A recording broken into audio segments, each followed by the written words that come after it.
Bienvenue à chacune et chacun pour ce partage biblique. Ce matin, j'ai choisi le psaume 42 au verset 5. Psaume 42 qui est lié au psaume 43. Il est une complainte du psalmiste sur ce qui ne va pas dans ce qu'il est en train de vivre, comme nous pouvons nous aussi le faire. Et je m'arrêterai sur le verset 5 du psaume 42 où il dit justement « Pourquoi t'as battu mon âme et gémis-tu au-dedans de moi? Espère en Dieu, car je le louerai, il est mon Dieu. » Parfois, dans notre vie spirituelle, dans ce cheminement spirituel que nous faisons après notre conversion, on peut passer par ce qu'on appelle des temps de désert, où on a l'impression que tout s'assombrit autour de nous, et en fait qu'il n'y a plus aucune issue.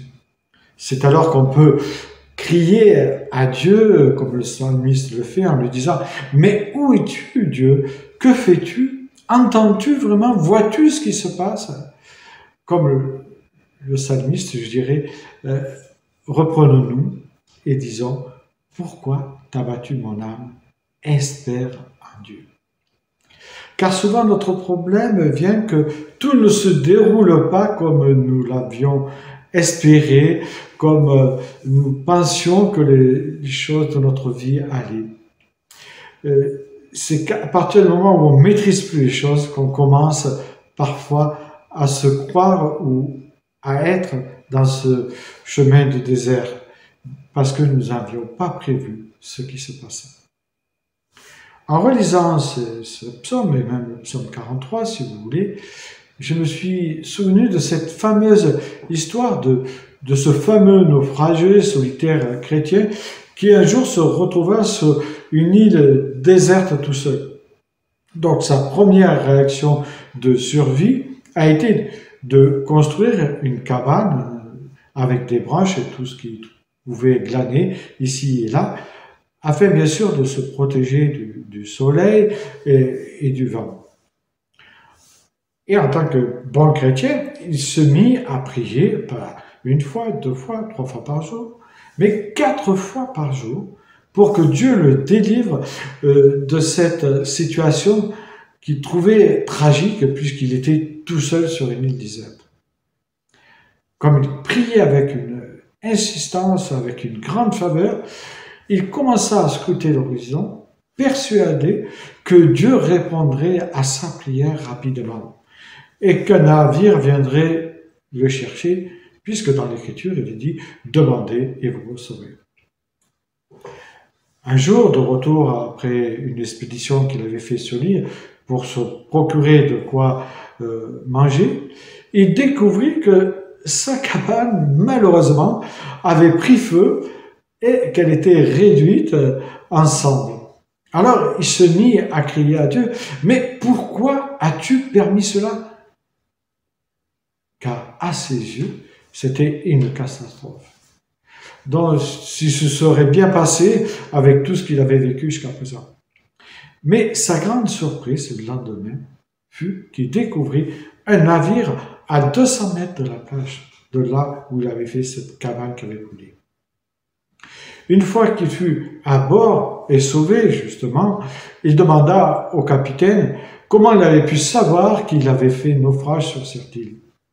Le capitaine lui répondit simplement « Nous avons vu hier soir vos signaux de fumée. » Comme quoi, les pensées de Dieu ne sont pas forcément nos pensées, ses voix ne sont pas forcément nos voix, comme le dit si bien Ésaïe 55, verset 8. C'est vrai que les plans et les projets de Dieu qu'il a pour chacun de nous sont bien plus grands que nous pouvons l'imaginer et ne prennent pas la forme que nous voudrions parfois. Parfois, lorsque notre monde semble s'écrouler, ou lorsque tout nous échappe, on pourrait dire, il paraît difficile de croire que, malgré tout, Dieu est à l'œuvre, Dieu est en train de préparer une sortie pour nous. Mais au moment où nous pensons sombrer, c'est souvent là que tout à coup Dieu apparaît à nos côtés et nous dévoile la prochaine étape de son plan pour nous. Il ne faudrait pas oublier que c'est lui qui est toujours aux manettes de notre vie et qu'il est le souverain berger sur les événements dans lesquels nous baignons.